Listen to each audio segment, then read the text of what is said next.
بزار اور ترمذی میں حضرت عبداللہ ابن مسعود سے نبی ایک وسلم کا یہ ارشاد نقل ہوا ہے، ان المرأۃ عورۃ، عورت چھپا کر رکھنے کی چیز ہے۔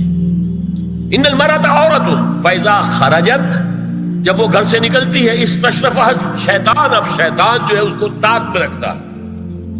واقرب ما تکون بروحۃ ربها وهي في قعر بیتها، وہ اپنے رب کی رحمت سے قریب ترین ہوتی ہے جبکہ اپنے گھر کے بھی کسی اندرونی حصے میں۔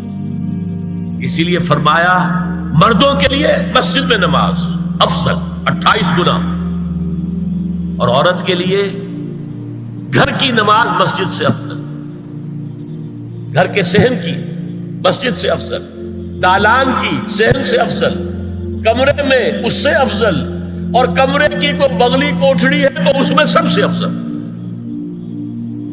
یہ احادیث نبی اکرم صلی اللہ علیہ وسلم۔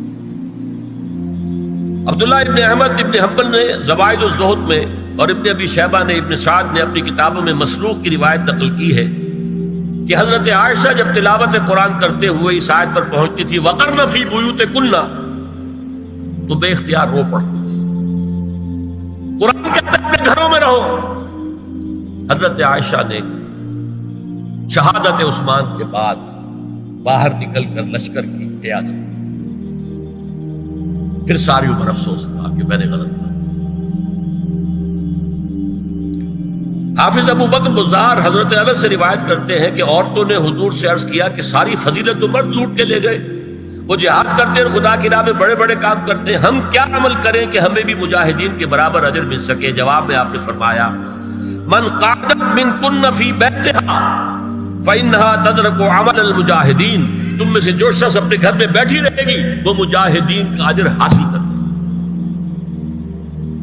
یہ ایک ہوا کا رخ ہے، بتایا جا رہا ہے، یہ نظام ہے جس کو اس شکل میں دیا جا رہا ہے۔ اب آئیے سورہ نور کی طرف۔ یا ایھا الذین آمنوا لا تدخلوا بیوتا غیر بیوتکم حتی تستأنسوا وتسلموا علی اہلہا ذالکم خیر لکم لعلکم تذکرون۔ اہل ایمان ہرگز مت داخل ہو اپنے گھروں کے علاوہ کسی اور گھر میں جب تک کہ تم ان کے ساتھ مانوس نہ ہو جاؤ، اذن نہ لے لو، ان پر سلام نہ کرو، یہی تمہارے لیے خیر بہتر ہے۔ اس کے بعد تفصیل آئی ہے، اس میں میں اس وقت نہیں جا رہا۔ اور جو لوگ اس پر عمل نہیں کرتے ان کے بارے میں قرآن مجید کیا کچھ، حضور کیا کچھ فرما رہے ہیں یہ آپ سن لیجیے، بہت سخت احکام۔ عن ابی ہریرہ رضی اللہ عنہ ان رسول اللہ صلی اللہ علیہ وسلم قال لو ان امرا اطلع علیک بغیر اذن فخذفته بحشاة ففقعت عینہ ما کان علیک من جناح، متفق علیہ، بخاری اور مسلم دونوں کی ہے۔ اگر کوئی شخص تمہارے گھر میں بغیر اجازت کے داخل ہو جائے اور تم اس کی سزا کے طور پر اس پر کنکریاں پھینکو اور اس کی آنکھ پھوٹ جائے کنکری سے تو تم پر کوئی گناہ نہیں۔ بغیر اجازت کے گھر میں آ گیا ہے، بغیر اذن کے، بغیر استئذان کے کنکریاں مارو اور کنکری سے آنکھ پھوٹ جائے، فما کان علیک من جناح، کوئی حرج نہیں۔ اب آ رہی ہے اصل آیت، قل للمؤمنین یغضوا من ابصارہم ویحفظوا فروجہم ذلک ازکی لہم ان اللہ خبیر ما یصنعون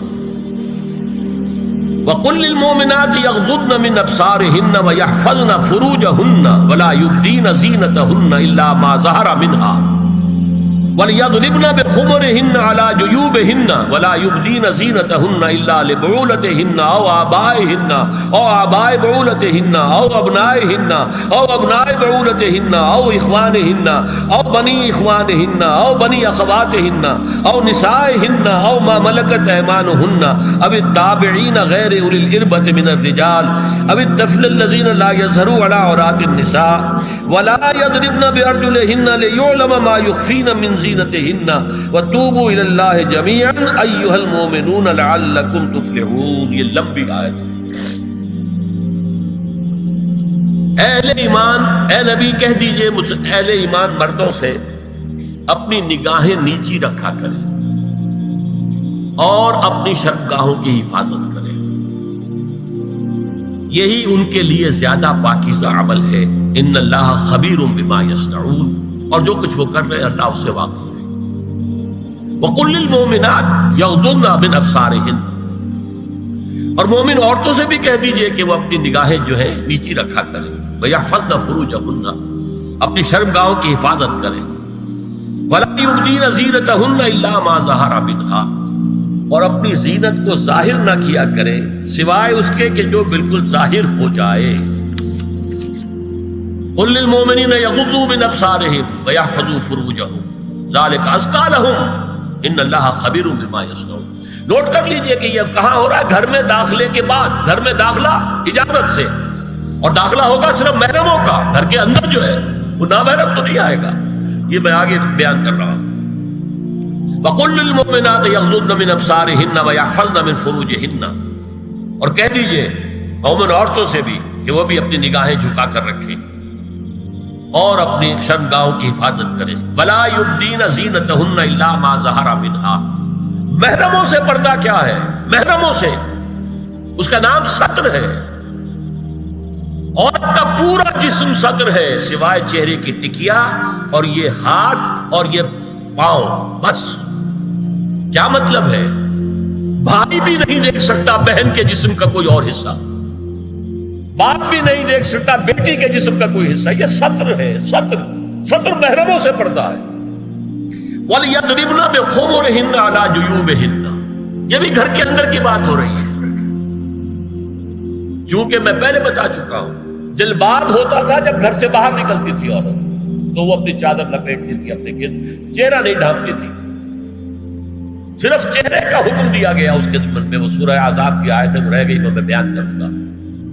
اور خمار اوڑھنی ہوتی تھی جو گھر میں اوڑھتی تھی، گھر میں ظاہر بات ہے کہ جلباب تو نہیں لیا جا سکتا، آخر گھر کا کام کاج کرنا ہے، ہلکی سی اوڑھنی وہ گھر میں، لیکن فرمایا وَلْيَضْرِبْنَ بِخُمُرِهِنَّ عَلَىٰ جُيُوبِهِنَّ، اور انہیں چاہیے کہ اپنی اوڑھیوں کے، بکل اوڑھنیوں کے اپنے سینوں کے اوپر، گریبانوں کے اوپر بھی مار لیا کریں۔ اب اس کے بعد فرمایا وَلَا يُبْدِينَ زِينَتَهُنَّ إِلَّا لِبُعُولَتِهِنَّ، اب یہاں یہ زینت کا لفظ آ رہا ہے چہرے کے، اور چہرے ہی میں کچھ سنگھار بھی ہوتا ہے۔ اب ان کے لیے کہا گیا کہ چہرے کی زینت، اور چہرے کے اوپر اگر کوئی بناؤ سنگھار ہے، زیور ہے، تو اس کی زینت نہ ظاہر کریں، مگر اب یہ یہاں تفصیلی آئی ہے، جو محرم ہے ان کی تفصیل۔ تو فرمایا کن کے سامنے ظاہر کر سکتی ہے؟ الا لبعولتہن، سب سے بڑھ کر تو شوہر، او آبائہن، اور یہ آپ نے باپ، اچھا باپوں میں نوٹ کی دی، باپ حقیقی ہو، اخیافی ہو، اللاتی ہو یا رضاعی ہو، یہ چاروں قسم کے باپ اس میں شامل ہیں۔ جس عورت نے دودھ پلایا تھا اس کا شوہر بھی باپ بن گیا۔ او آبائے بعولتہن، اپنے شوہروں کے باپ، یا ابنائہن، ان کے اپنے بیٹے، بیٹوں میں بھی آئیں گے چاروں، اللاتی، اخیافی، عینی اور رضاعی۔ او ابنائے بعولتہن، اور اپنے شوہروں کے بیٹے، ہو سکتا ہے شوہروں کی اور بیویاں بھی ہوں، تو ان کے بیٹے بھی، جو ستیلے بیٹے ہیں وہ بھی محرم، ان سے کسی شکل میں کبھی شادی نہیں ہو سکتی۔ او اخوانہن، یا ان کے بھائی، او ابنائہن، یا اپنے بیٹے، او ابنائے بعولتہن، یا اپنے شوہروں کے بیٹے، او اخوانہن، یا اپنے بھائی، او بنی اخوانہن، یا اپنے بھائیوں کے بیٹے، او بنی اخواتہن، اپنا بھتیجا، اپنا بھتیجا، شوہر کا بھتیجا نہیں، اپنا بھتیجا محرم ہے، اپنا بھانجا محرم ہے، شوہر کا بھانجا محرم نہیں ہے۔ او نسائہن، یا ان کی عورتیں، اپنی عورتیں، جان پہچان کی عورتیں۔ او ما ملکت ایمانہن، یا جو ان کے داہنے ہاتھوں کی ملکیت ہے، باندیاں، غلام۔ اس میں عرض کر چکا ہوں کہ اس میں کافی اختلافات ہیں، یہ بھی ہے کہ اس سے مراد صرف باندیاں ہیں، غلام مرد ہیں، یہ بھی ہے کہ مرد بھی ہے، اور یہ بھی ہے کہ مرد جب تک کہ وہ باندی ہوا، لیکن میں اس بحث میں یہاں نہیں جانا چاہتا، یہ پھر فقہ کی بحث ہو جائے گی۔ اب التابعین غیر اولی الارباح، کچھ ایسے لوگ بھی ہوتے ہیں، کوئی کسی کے گھر میں کوئی اندھا آدمی رہ رہا ہے یا کوئی اور کسی وجہ سے کوئی مریض ہے، اسے آپ نے بنا دے رکھی ہے، انہیں عورتوں سے کوئی سروکار نہیں ہوتا. اب الطفل الذین لم یظہروا علی عورات النساء، یا وہ بچے کہ جن پر ابھی عورتوں کے پوشیدہ حالات واضح ہی نہیں ہے، پتہ ہی نہیں ہے انہیں، ابھی انہیں جنس کا کوئی احساس ہی نہیں. یہ ہے فہرست جو دی گئی ہے کہ جن کے سامنے عورت کھلے چہرے کے ساتھ اور اپنی جو اضافی زینت بھی ہو، کوئی زیور وغیرہ یا کوئی بھی سرما وغیرہ ڈالا ہوا ہے یا کوئی سرخی کو لگائی ہے معمولی سی، تو اس کے ساتھ آ سکتی ہے. اور یہ وہ رشتے ہیں کہ جن سے کسی حالت میں بھی نکاح نہیں ہو سکتا. آگے سنیے، وَلَا يَضْرِبْنَ بِأَرْجُلِهِنَّ لِيُعْلَمَ مَا يُخْفِينَ مِنْ زِينَتِهِنَّ، اور چلتے ہوئے اپنے پاؤں زور سے نہ مارے کہ ان کی زینت ظاہر ہو جائے. اگر کوئی پازیب پہنی ہوئی ہے، کوئی جنجنو وغیرہ ہے، تو اب اگر پاؤں مار کر چلے گی تو خواہ ذہن جائے گا بیٹھے ہوئے کا کہ کوئی خاتون جا رہی ہے. یہاں تک اس کے علاوہ یہ بھی ہے، تعطر کے بارے میں فرمایا ہے کہ اگر عطر لگا کر کوئی عورت گھر سے نکلی ہے، اذا استعارت المرأة فمرت على القوم ليجدوا ريحها فهي كذا وكذا قال قولا شديدا. اس ابو داؤد کی روایت حضور نے فرمایا جب کوئی عورت عطر لگا کر خوشبو لگا کر نکلتی ہے کہ لوگ اس کی خوشبو سونگیں یا اس کو اوپر مطلع ہو جائیں تو ایسی ہے ایسی ہے. بہت سخت الفاظ حضور نے استعمال کیے کہ جس کو راوی نے نقل نہیں کیا. عورت کے لیے خوشبو، عورت کی آواز کا پردہ ہے. اب دیکھیے کس حد تک نماز میں اس وقت عورتیں بھی شریک ہوتی تھی، اگرچہ حضور نے فرمایا مردوں کی صف بہترین سب سے آگے والی ہے اور سب سے بری صف سب سے پیچھے ہے، کیونکہ اس کے پیچھے پھر عورتوں کی صف ہوتی تھی، اور عورتوں کے لیے سب سے اچھی صف سب سے پچھلی والی ہے اور سب سے بری سب سے آگے والی ہے. سب سے آگے والوں کے سامنے پھر مرد ہوتے تھے، ان کی پشت ہوتی تھی. تو اسی طریقے سے اگر غلطی کی ہے تو مرد جو ہے کہے گا سبحان اللہ، امام سے غلطی ہو گئی ہے، مرد کیا کہے گا سبحان اللہ. عورت کیا کرے گی؟ اپنے ایک ہاتھ کے پشت پر اپنا ہاتھ مارے گی، اپنی آواز نہیں نکالنی. آواز کا پردہ، چھونے کا پردہ یہاں تک ہے کہ حضور نے کبھی کسی عورت سے ہاتھ نہیں ملایا، اور آپ جب بیعت بھی لیتے تھے تو بس زبانی الفاظ کہلوائے اور کہا ٹھیک ہے بیعت ہو گئی، یا ایک کپڑا پکڑا، اس کا ایک سرا اپنے ہاتھ میں دوسرا سرا اس خاتون کے ہاتھ میں، یا ایک تشت کے اندر پانی بھرا، اس میں ایک طرف اس نے انگلیاں ڈال لی اور ایک طرف حضور کی. لیکن مسافر لا اسافر النساء، ایک دفعہ ہوا بھی کہ بعض خواتین نے جب بیعت کی ہے تو پھر انہوں نے ہاتھ آگے بڑھایا مسافر کے لیے. حضور نے فرمایا انی لا اسافر النساء، میں عورتوں سے مسافرہ نہیں کرتا. یا ایھا النبی قل لازواجک وبناتک ونساء المؤمنین یدنین علیہن من جلابیبہن ذلک ادنی ان یعرفن فلا یؤذین وکان اللہ غفورا رحیما. اے نبی صلی اللہ علیہ وسلم کہہ دیجئے اپنی بیٹیوں سے اور اپنی بیویوں سے اور مسلمانوں کی خواتین سے. اب دیکھیے یہ سورہ احزاب ہی میں ہو رہا ہے، شروع میں یا نساء نبی سے بات چلی، استیزان بھی صرف نبی کے گھر میں داخل نہ ہو اذن کے بغیر.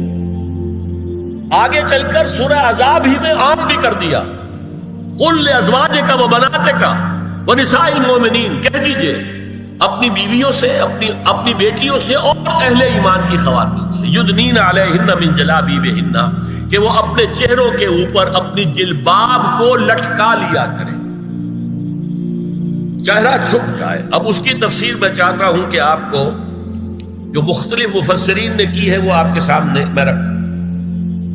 حضرت عبداللہ ابن عباس نے اس آیت کی جو وضاحت فرمائی ہے اسے حافظ ابن کثیر نے اپنی تفسیر میں اس طرح نقل کیا ہے. اللہ نے مسلمان عورتوں کو حکم دیا ہے کہ جب وہ کسی کام کے لیے گھروں سے نکلے تو اپنی چادروں کے پلو اوپر سے ڈال کر اپنا منہ چھپا لے اور صرف ایک آنکھ کھلی رکھے. دونوں آنکھیں بھی غلط ہیں. اور سن لیجئے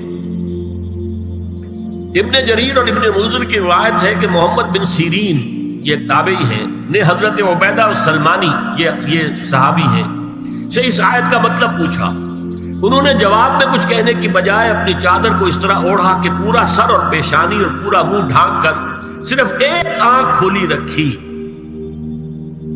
اور سنیے ابو بکر بن عبداللہ ابن عربی نے یدنین علیہن من جلابیبہن کا مفہوم ان الفاظ میں بیان کیا ہے تغطى به وجهها حتى لا يظهر منها الا عينها اليسرى.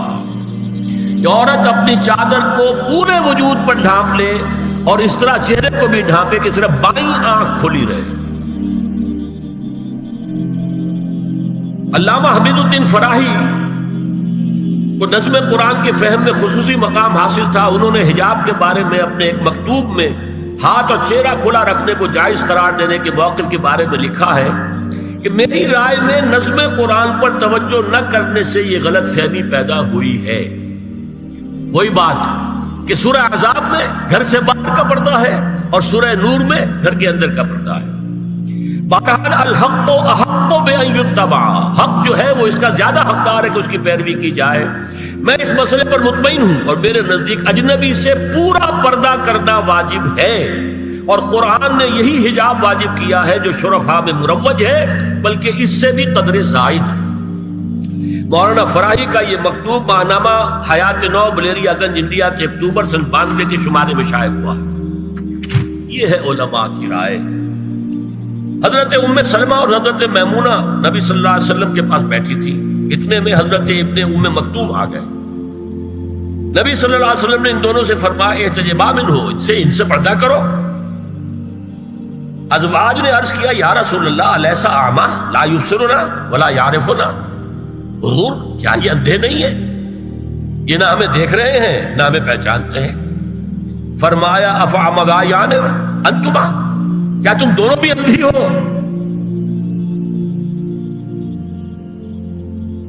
الا تبصران ہی، کیا تم نہیں دیکھ رہی ان کو؟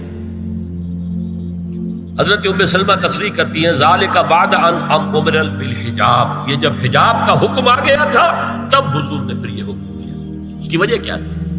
حضرت عبداللہ ابن مکتوم کا گھر میں آنا جانا تھا. تو اگرچہ اندھے ہیں لیکن یہ کہ یہ بار بار کا آنا جانا اس سے فتنے کا ایک دروازہ کھل سکتا ہے. اس دروازے کو بند کر دیا گیا. حضرت عائشہ کے پاس ایک نابینا آیا تو انہوں نے اس سے پردہ کیا. کہا گیا کہ آپ اس سے پردہ کیوں کرتی ہیں، یہ تو آپ کو نہیں دیکھ سکتا. جواب میں حضرت ام المومنین نے فرمایا لیکنی انظر الیہ، میں تو اسے دیکھ رہی ہوں نا. اور مرد کو دیکھے. البتہ یہ کہ عام حالات میں آپ بازار میں چل رہے ہیں، عورت جا رہی ہے، کوئی ساتھ باہر نکلنا پڑا ہے، تو اس حالت میں اگر وہ مرد کو دیکھتی ہے تو اس میں در حقیقت وہ فتنہ نہیں ہے کہ جو گھر میں آنے جانے والے لوگ. اب ایک آخری مسئلہ ہے. 2 حدیثیں ایسی ہیں جو میری گفتگو کے خلاف جاتی ہیں اور میں دیانت کا تقاضا سمجھتا ہوں کہ وہ بھی آپ کے سامنے بیان کروں. حضور کے بارے میں یہ معلوم ہے کہ 2 خواتین جو ویسے نامحرم تھیں وہ ان کے سامنے آتی رہیں اور آپ ان سے ملتے رہے. ایک آپ کی سالی حضرت اسماء حضرت عائشہ کی بہن رضی اللہ تعالی عنہ، اور ایک آپ کی چچا زاد بہن حضرت علی کی بڑی ہمشیرہ حضرت ام ہانی.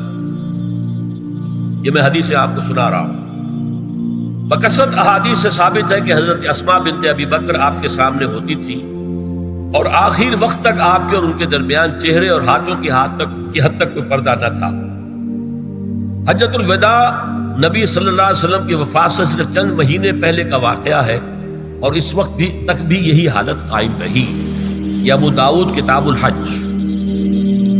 دوسری روایت حضرت ام ہانی رضی اللہ تعالی عنہا جو ابو طالب کی صاحبزادی اور نبی صلی اللہ علیہ وسلم کی چچاداد بہن تھی، آخری وقت تک حضور کے سامنے ہوتی رہیں اور کم از کم منہ اور چہرے کا پردہ انہوں نے آپ سے کبھی نہیں کیا. فتح مکہ کے موقع کا ایک واقعہ وہ خود بیان کرتی ہیں جس سے اس کا ثبوت ملتا ہے. یہ ابو داؤد کی روایت ہے. یہ روایتیں ہیں، میں انہیں تسلیم کرتا ہوں. اور میں نے اب جو کچھ بیان کیا ہے اس سے یہ ایک بالکل برعکس بات سامنے لا رہی ہے۔ اب یہ ہے کہ یا تو ہم ان دو حدیثوں کو اصل مان کر باقی ساری حدیثیں جو ہیں ان کو ختم کریں۔ میں تو آپ کو سنا نہیں سکا، میرے پاس تو بہت زیادہ حدیثوں کا مواد تھا۔ چہرے کے پردے کے لیے حدیثیں، استیزان کے لیے کتنی حدیثیں ہیں، چہرے کے پردے کے بارے میں بہت زیادہ حدیثیں ہیں۔